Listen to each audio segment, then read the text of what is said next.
ময়মনসিংহের ফুলবাড়িয়া উপজেলার জোরবাড়িয়া গ্রামে খানবাড়িতে কালের সাক্ষী হয়ে দাঁড়িয়ে আছে মুঘল আমলের এক অনন্য স্থাপত্য নিদর্শন।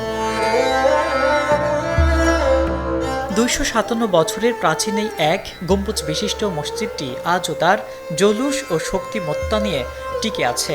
দৃষ্টিনন্দন নির্মাণশৈলী এবং এর সাথে জড়িয়ে থাকা নানা লোকগাথা শুনতে ও দেখতে প্রতিদিন দূর দূরান্ত থেকে মানুষ এখানে ভিড় জমায়। টানা তৃতীয়বার অর্জন করেছে দেশের সেরা সুপার ব্র্যান্ড স্বীকৃতি বসুন্ধরা টিস্যু। তৎকালীন প্রভাবশালী ও দানশীল ব্যক্তি আয়াত খান মুঘল আমলে এই মসজিদটি নির্মাণ করেন। মসজিদের চার কোণায় 4টি মজবুত পিলার রয়েছে, যার উপরিভাগে কলস সদৃশ গম্বুজাকার কারুকার্য মণ্ডিত। চৌকোন বিশিষ্ট এই মসজিদের ছাদ জুড়ে রয়েছে একটি বিশাল গম্বুজ। তৎকালীন নির্মাণশৈলী অনুযায়ী এতে ব্যবহার করা হয়েছে পোড়ামাটি, লালি, চুন, চিনি, চিটাগুড়, গাছের কষ এবং বিশেষ এক ধরনের রাসায়নিক পদার্থ। মসজিদটি তৎকালীন জনসংখ্যার অনুপাতে ছোট হলেও এর দেয়ালগুলো অত্যন্ত পুরু।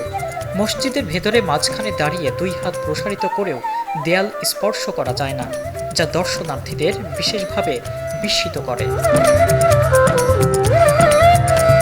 মসজিদটির চারপাশ প্রাকৃতিক ও ঐতিহাসিক নিদর্শনে ঘেরা। এর পেছনে 52% জমিতে খনন করা একটি পুকুর এবং সামনে 1 একর জমির উপর শান বাঁধানো ঘাটের আরেকটি বড় পুকুর রয়েছে।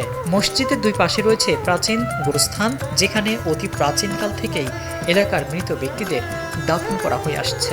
এই গ্রামে ওনার মেয়ের বিবাহ দিয়েছিল, আর এই মসজিদ দেওয়ার পরে ওনার মেয়েকে আনতে গেছে, উনি আসে নাই, বলে আপনার মসজিদে একদিন দেখলে কি হবে, আপনি এখানে একটা মসজিদ করে দেন। পরবর্তী সময় ওখানেও একটা মসজিদ পুকুর উনি করে দিয়ে আসছে, 1 গম্বুজ বিশিষ্ট একটা মসজিদ করে দিয়ে আসছিল। এরকম উনি একজন বড় দানবীর ছিল এবং সম্পদশালী লোক ছিল। ওনার কবরটা এখানেই আছে, হয়তো কোন জায়গায় আছে আমরা ঠিক বলতে পারতেছি না। এই মসজিদের 2 অপাশেই গুরুস্থান, কবরখানা উনি করে গেছেন। এখানেই এই এলাকার যারা আছে তাদের দাফন কাফনের ব্যবস্থা এই মসজিদের চতুর্দিকেই হইতেছে ইনশাআল্লাহ। মসজিদের পাশে রয়েছে বিবিঘর নামক একটি মানতের ঘর। লোকমুখে প্রচলিত আছে অতীতে কেউ অসুস্থ হলে সুস্থতার আশায় এখানে চাল ডাল মানত করে রেখে যেতেন। যদিও বর্তমানে এই প্রথাটির চল নেই এবং ঘরটি অব্যবহৃত অবস্থায় পড়ে রয়েছে।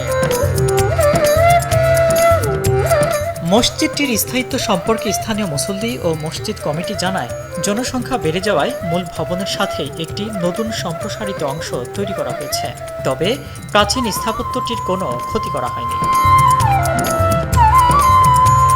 একসময় পুরনো ভবনটি ভেঙে ফেলার চিন্তা করা হলেও প্রকৌশলীরা পরীক্ষা করে জানান যে নতুন ভবনের চেয়েও এই পুরনো কাঠামোটি অনেক বেশি মজবুত এবং আগামী 100 বছরেও এর কোনো ক্ষয়ক্ষতির আশঙ্কা নেই।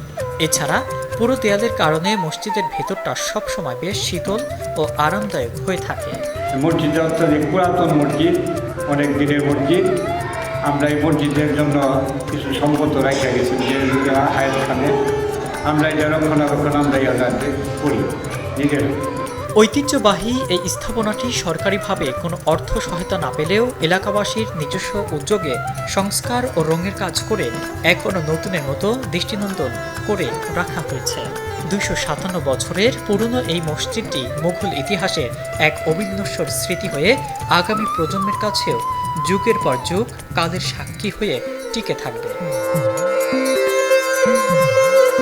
ইব্রাহিম প্রামাণিক, ডেইলি সান।